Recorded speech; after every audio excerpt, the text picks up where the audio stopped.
So welcome back guys. After 1 year we are back. ഒരുപാട് കാലമായി video ഇട്ടിട്ട് എനിക്കറിയാം. അതുമാതിരി തന്നെ ചാനലിൻ്റെ പേര് മാറ്റിയിട്ടുണ്ട്. അപ്പോൾ നമ്മൾ കുറച്ച് ആനിമേ എഡിറ്റ്സ് അങ്ങനത്തെ കാര്യങ്ങളൊക്കെ ഇട്ടിട്ട് ഈ ഒരു ചാനൽ മുന്നോട്ട് കൊണ്ടുപോകാൻ ശ്രമിച്ചിരുന്നു. പിന്നെ ഞാനത് അവിടെ ഡ്രോപ്പ് ചെയ്തു. ലാസ്റ്റ് ടൈം നമ്മളൊരു ആക്ച്വൽ ടെക് വീഡിയോ ചെയ്തത് നമ്മുടെ സ്മാർട്ട് വാച്ചിൻ്റെ അൺബോക്സിങ് ആയിരിക്കും. അപ്പം after 1 year I am back and now this is no longer Tech Mobility Malayalam.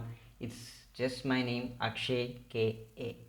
So ഇന്നത്തെ നമ്മുടെ വീഡിയോ എന്ന് പറഞ്ഞാൽ നമ്മൾ പുതിയൊരു സീരീസ് സ്റ്റാർട്ട് ചെയ്യാണ്, ലേൺ ലിനക്സ് ഫ്രം സ്ക്രാച്ച്. അതായത് നിങ്ങളിപ്പോൾ റീസെൻ്റായിട്ട് കണ്ട മൈക്രോസോഫ്റ്റ് വിൻഡോസ് ഔട്ടേജ്, ഗ്ലോബലി മൊത്തം വേൾഡിനെ ഡൗൺ ആക്കിയിട്ടുള്ള ഒരു ഇൻസിഡൻ്റാണ് blue screen of death Microsoft Windows outage. അപ്പം അത് നമുക്ക് എങ്ങനെ മാറ്റിയെടുക്കാം? ഇപ്പോൾ നമ്മളെ വർക്കിംഗ് പ്രൊഫഷണൽസ് ആയാലും കോളേജസ് ആയാലും സ്കൂൾസ് ആയാലും ഒക്കെ നമുക്ക് ലിനക്സ് കൂടുതൽ പ്രൊമോട്ട് ചെയ്തുകൊണ്ട് ഈ ഒരു മൈക്രോസോഫ്റ്റിൻ്റെ മൊണോപ്പൊളി ഇല്ലാതാക്കാം. അതാണ് അതിൻ്റെ ഏറ്റവും ബെസ്റ്റ് സൊല്യൂഷൻ. അപ്പം നമുക്ക് ലിനക്സിനെ കുറിച്ച് പഠിക്കാം. ലിനക്സിൻ്റെ ഏറ്റവും വലിയ പ്രശ്നം എന്ന് പറയുന്നത് വിൻഡോസ് യൂസ് ചെയ്യുന്നവർ അത്ര എളുപ്പം അല്ല യൂസ് ചെയ്യാൻ. As A Linux enthusiast, I am here to help you, and in the next video we talk more about this, and this is day 0 of learn Linux from scratch. Thank you.